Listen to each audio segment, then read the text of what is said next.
They're at home. Obviously, there is no home field advantage in this dome like it would be in a normal situation. But I like what they could do. Dalvin Cook is trying to get a contract extension, very healthy, ready to go. Kirk Cousins got a new toy, and Justin Jefferson from LSU. They moved Diggs to the Buffalo Bills, but that's not saying anything. This defense has gotten better with Yannick Ngakoue. Their secondary at times struggled last year. They got rid of a lot of guys. They let guys go in free agency. But a young guy, and I'm going to keep mentioning this, watch out for Mike Hughes, a former number 1 pick out of UCF for them. Yeah. I'm looking for him to have a big special year and be the leader of the secondary for them. Wow.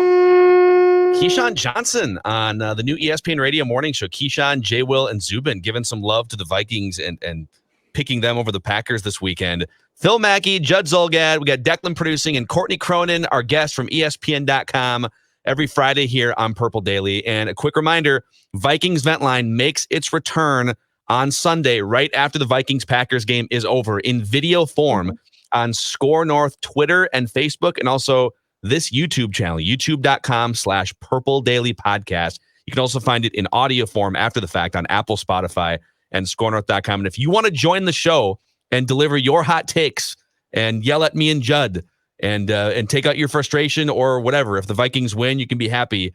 Email us at vikingsventline@gmail.com, and you might be able to be on the show. So, Courtney, Judd, we got Vikings Packers, and we're bringing back one of our favorite Friday segments, and we're doing this on Fridays and or Saturdays, depending on when we post this each week.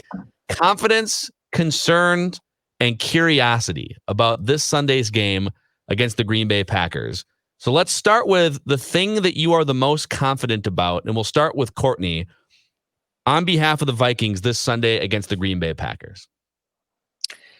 I would say I am most confident with the state of the running game. And it's a very obvious one, but given how much uncertainty there is with a certain running back's contract, wondering how is this team going to beat the Green Bay Packers without Dalvin Cook, should something happen to keep him out from playing.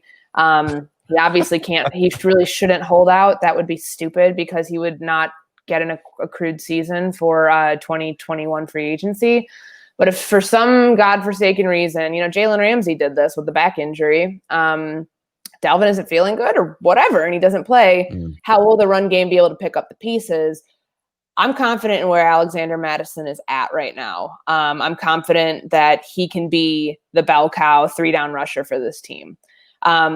Obviously, you hope it doesn't get to that point. You hope the Vikings and Cook can just figure it out before, 48 to 24 hours whenever they're running. So, I mean, it's like, I just look at that situation and I think, okay, the Vikings this year know what they have in Madison. He's not just a backup. He's somebody who could fill that role. And I think that, the offense at this point, it looked sloppy at points throughout the preseason, but I'm confident they're going to lean pretty heavy on that running game to set up some stuff in play action for Kirk Cousins. And I think that honestly, the Packers are going to do a lot of the same.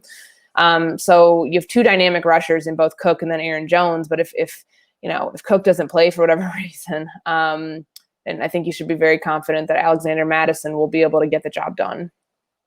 Percentage chance Cook does not play. I don't know. I'll say 20 because who knows what'll come up. I mean, that's my concern at this point. Or maybe it's my curiosity. I don't know. It's all of them. The Dalvin Cook it's stew. all of them. I like it. It's just like, at this point where, the Vikings have done these last minute contracts before. The thing that irritates me the most is this did not need to be a last minute situation. This could have been solved 3 or 4 weeks ago. It could have been solved in June. It could have been solved a lot of times before where we're at right now. And it's unfortunate that this is, the anxiety of this probably on a running back who's like, crap, I could, this might not be the most life-changing money I expected, but it's still life-changing money. Should I take it? Should I play out my 4th year? He shouldn't be playing on anything that makes him $1.3 million this year. He's too good. Shouldn't be doing that. So I don't know what's going to happen. And that's kind of just why I'm like, is he going to play? Is he not going to play? And I don't think a holdout would be it because it's silly. You wouldn't get an accrued season. It's not worth it. But what if some other weird thing happens to where he doesn't play? That's where my brain goes. I don't know what it would be, but I'll give it a 20% chance. Judley, what are you most confident in this weekend? I'm confident that while there are major questions with the young cornerbacks in the secondary, that the safeties, assuming that they're healthy, are going to be very good, and they better be. Smith is to me the glue of that defense back there. Harris certainly in 2019 proved himself to be a very good player. But as uncertain as I am about the corners, I'm confident and certain that those safeties, as long as they're on the field, are going to be very, very good. And basically, they're going to have to be the stabilizer for the cornerbacks. So I am confident that they are going to do their job. And in Harrison Smith's case, that's basically, I think, being the captain of that defense back there. So, I mean, I would say it makes you feel a little bit better about lack of experience in the cornerback positions when you have those two safeties, at least as a quote unquote safety blanket. And I think Harrison Smith just as sort of a pseudo assistant coach on the field to help direct traffic. So I was initially going to change my answer, and that my answer is very similar to Courtney's, but I'm gonna add to what Courtney said, because I'm most confident in the Vikings' ability to run the football with effectiveness. I think it's obviously the strength of the offensive lines is to get some push and work within the scheme of Gary Kubiak. But here's the nugget I want to bring to the table here to double down on this take. Gary Kubiak as a head coach or an offensive coordinator, 15 times in his NFL coaching career, has had a top 10 rushing offense from a yardage standpoint. If you want to say, yeah, but like, okay, pure yardage, not necessarily the best measurement. What about yards per attempt? 13 times in the top 10 with whether it's with the Houston Texans or the Denver Broncos. And that does not count him as the overlord of Kevin Stefanski last year. That's pretty impressive. Basically, whatever Gary Kubiak touches, be it a 7th round running back or an offensive line, they turn into road grading and they turn into a great run blocking and rushing unit. So I think they're going to run the ball well all season and against the Packers. And I agree with what Courtney said. So, all right, Courtney, the thing that you are the most concerned about going into Sunday's game against the Packers. Danielle Hunter. I think that, his absence, how is the team going to fill that void? I know that Andre Patterson took the approach from a coach speak standpoint of, I don't view it as a challenge. None of the guys in the locker room are concerned. We're, next man up. That's you're saying the right stuff, but Danielle Hunter's not just some guy you replace. Like, there's a reason this pass rush has been so good in years past. It's Everson Griffin. It's Danielle Hunter. So I'm curious, like, what does week one, the window that we see in week one, what does that allude to down the line of the next 2 weeks that Hunter's going to be out for at minimum? Can this defense survive a loss that big?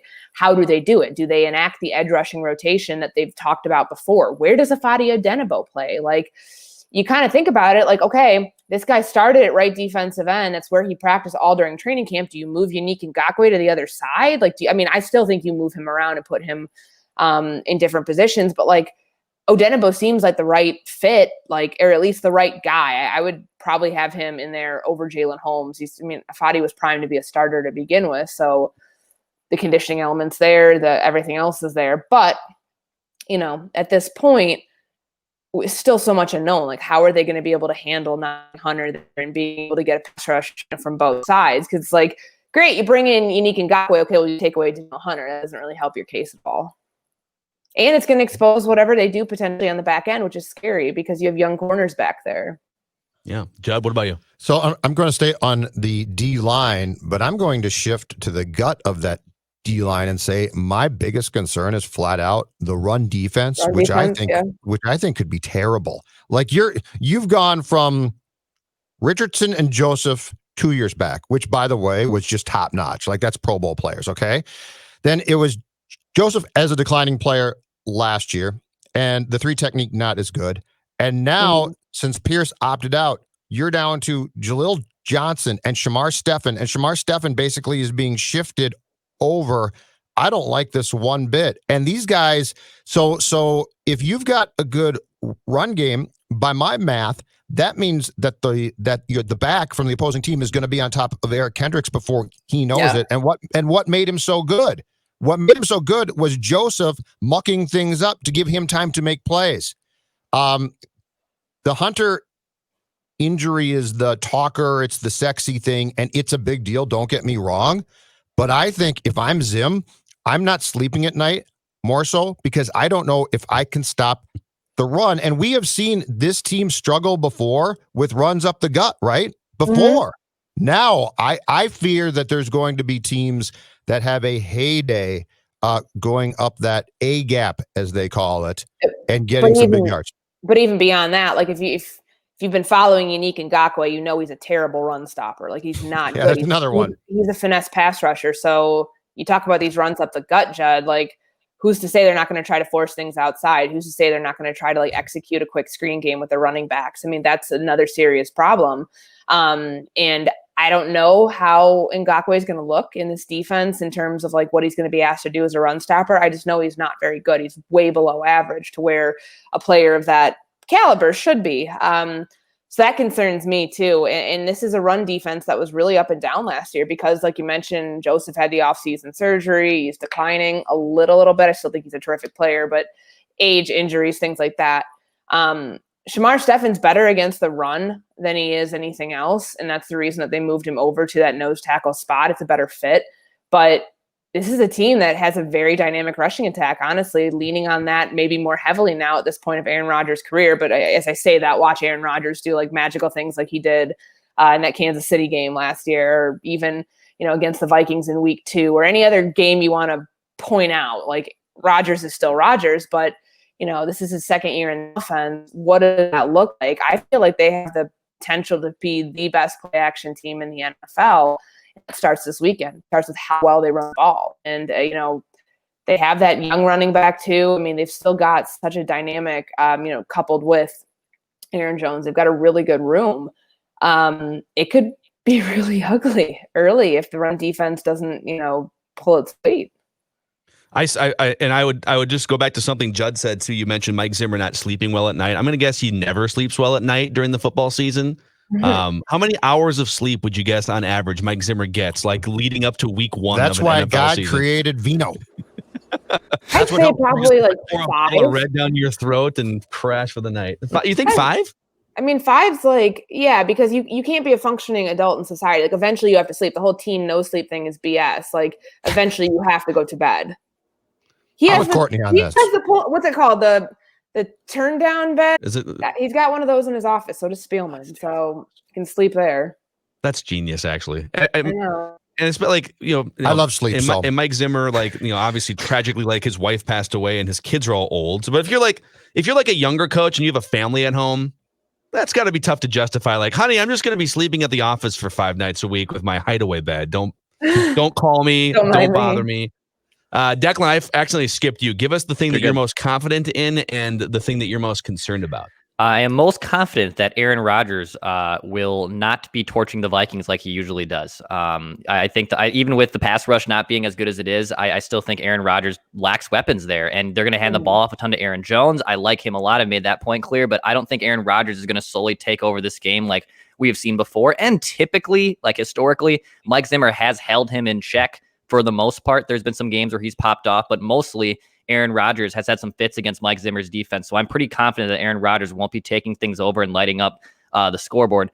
I am concerned, with how the Vikings cornerbacks are able to just adapt and make sure that they are on coverage, and guys like obviously Mike Hughes can really set in and get a really good feel for what they're doing on the defensive side, because those safeties are going to be there helping them out, but can the cornerbacks, keep the wide receivers in check? I'm concerned about that. Can I say, so I'll add my concern here, because it actually goes against what Declan's most confident about. If this was a jam-packed stadium, I would say, yeah, I mean, Mike Zimmer generally, like, he gets the best of Aaron Rodgers, like, more often than not. I'm actually most concerned about the fact that there's no crowd noise. And Aaron Rodgers can walk up. You get these veteran quarterbacks. It probably matters more for young quarterbacks because they're just, like, ready to freak out anyways. But you basically put Aaron Rodgers in an empty stadium running a 7-on-7 drill, and he can make checks at the line of scrimmage like it's a home game. And that's a lot of power to give to one of the greatest quarterbacks of all time when you take away 70,000 screaming fans. Something to definitely watch. And the Vikings play a lot of good veteran quarterbacks at US Bank Stadium this year. So even if they wind up like last night, what were there, 17,000 fans inside Arrowhead, and it looked empty. So even if you put, and it sounded mostly empty, like if you put 17,000 people inside US Bank Stadium later this year, I don't think that's going to be the number.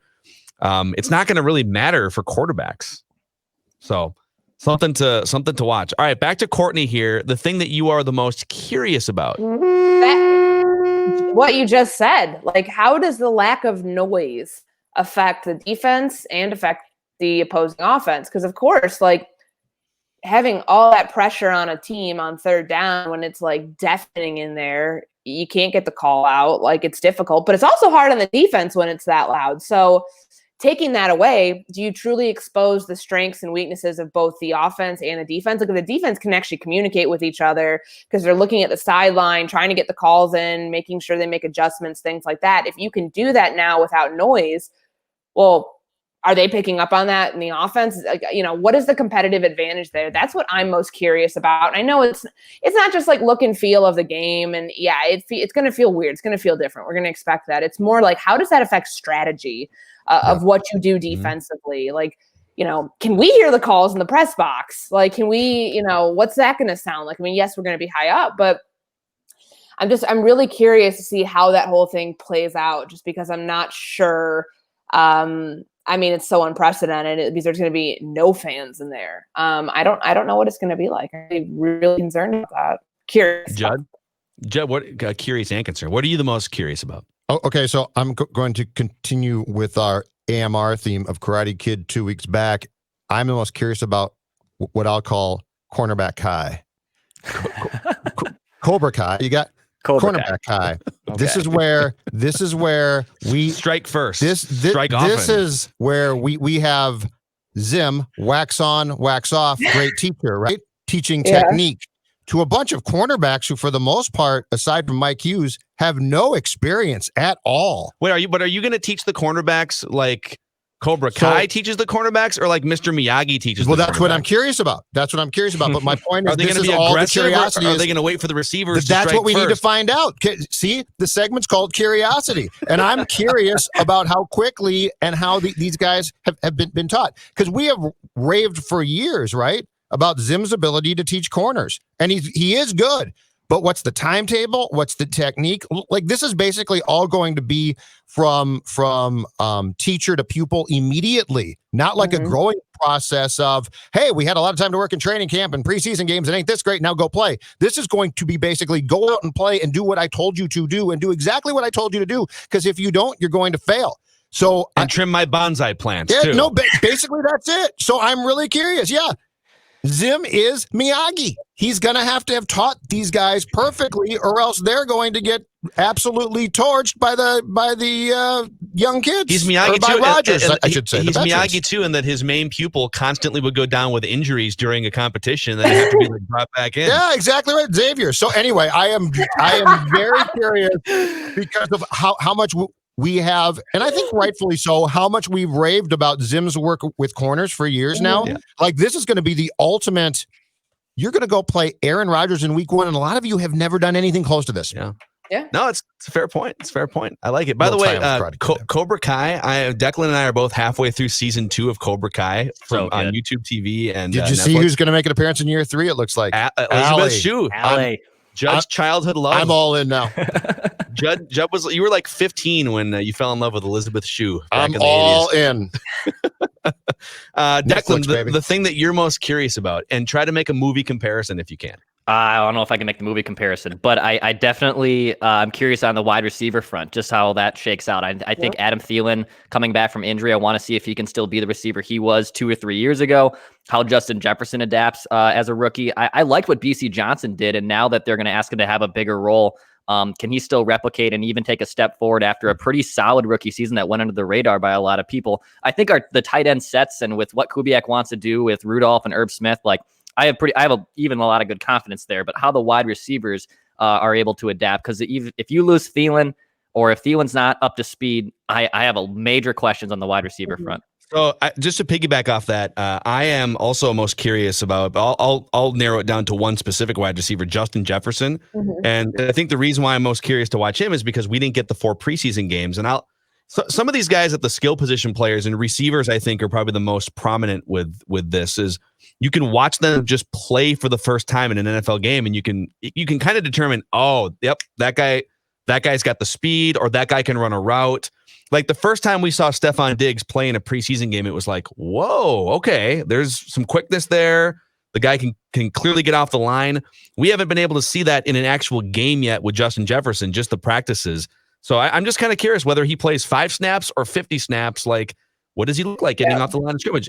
Can he get separation? Can he catch a pass on 3rd down and 7? So what did you see from him when you got to watch the practices, Courtney? I mean, he was getting some good first team reps. I mean, they utilize a lot of 2 receiver sets though. So that's Johnson and that's Thielen.